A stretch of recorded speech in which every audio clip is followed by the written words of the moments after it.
Elimination of the Illinois State Fair Colt Stakes for 3-year-old pacing colts and geldings. Let's meet the starters. Number 1, Randolph Duke, is owned by Chili Day Stables of Carrollton, trained by Leo Grummel. Brent Holland is in the bike. Number 2, Fox Valley Devious, owned by Sierra Stable, by Neil Silverman of Fort Lauderdale, Florida, and Marcia Calfin of Ann Arbor, Michigan, trained by Tom Harmer. Tony Morgan is up. Number 3, LB Society Prince, owned by Kenneth Buck of Denison, Iowa, trained by Rick Schrock. Mike Osting will drive. Number 4, Seahorse, owned by Sport and Life Racing Stable of Maywood, trained by Jim Eaton. Andy Miller is the driver. Number 5, LT's Wind Dancer, owned by Larry Finn and Trudy Beaver of Newton, trained by Larry Finn. The driver is Fred Finn Jr. Number 6, Rough It Up, owned and trained by Buzz Graham of Salem. Dale Heitman in the bike. Number 7, Extreme Sport, owned by HBH Standardbreds Incorporated of Warrenville, trained and driven by Homer Hochstetler. And number 8, No Hassle, owned by Les Banks of Sheridan, by Bruce Johnson of Chicago, trained by Jim Banks. The driver, Dave MAGEE. Post time, 4 minutes away.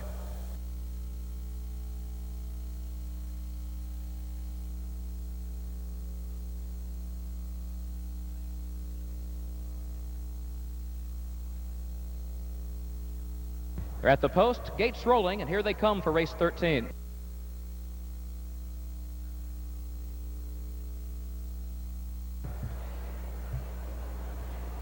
They're off and pacing. No Hassle grabs the racetrack. Rough It Up is there along with Seahorse, and Randolph Duke kicks in down toward the inside. There goes Randolph Duke scooting up the rail, but No Hassle is too quick, and he's cleared all of that inside traffic after the opening 1/8 of a mile. No Hassle against the rail, leads it by 1.5 lengths. Randolph Duke is second by 2. Seahorse is third. LB Society Prince goes fourth.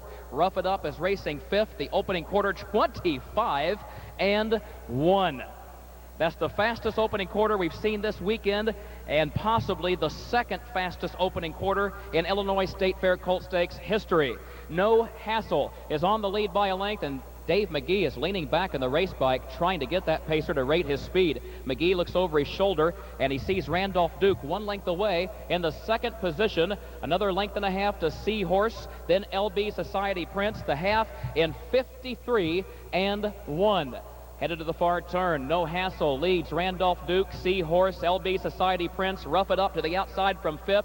Fox Valley Devious racing in 6th. Extreme Sport is 7th. He's 7 lengths off the lead. A gap of 4 more to LT's Wind Dancer, who's last midway on the final turn. No Hassle leads. Here comes Rough It Up, and Rough It Up ranges up alongside of the leader in the second position.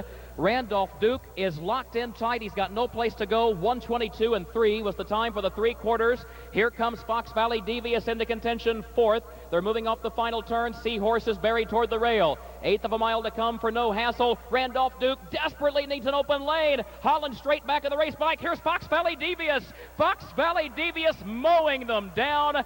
Fox Valley Devious comes forward in the closing strides.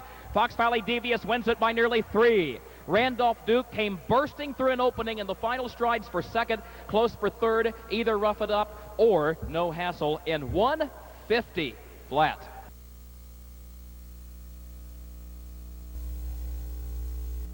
Into the winner's circle for race 13. Here's number 2, Fox Valley Devious. Tony Morgan with the winning drive.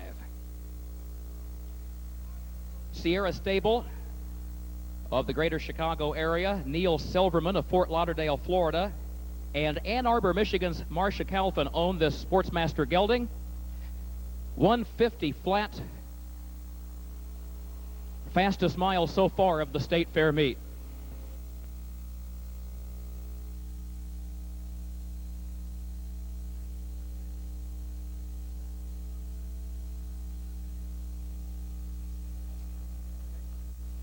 Tony Morgan's going to be kind enough to join us in the winner's circle for a quick word. Tony, come on up. Told you that once again, Tony has been slugging it out for the title of leading dash-winning driver in North America. He leads the driver standings right now at both Maywood Park and Balmoral in Chicago. 150 for this gelding. Tony, he just kind of started to make a nice steady move on the outside. Did you ever have any doubt he was going to get there? No, not really. Once I got to the last turn and caught a little cover, I was pretty confident. Yeah, when he straightened away down the stretch, I was kind of shocked at how he just kicked in and came on home in 150 flat. We talked to a couple of your colleagues about the fact this is one of the busiest weeks of the year between driving in Chicago and driving here. Daytime here, nighttime in Chicago. Race car drivers say sometimes more activity makes them sharper at what they do. Is it the same for you guys? Absolutely, yeah. Absolutely. That pretty well covers it. Tony is a native of Ohio, correct? Yes. And he is now a member of our driving colony in Illinois, and he has been for several years. Tony, thanks for being with us. Congratulations. Yep. See you later. Tony Morgan.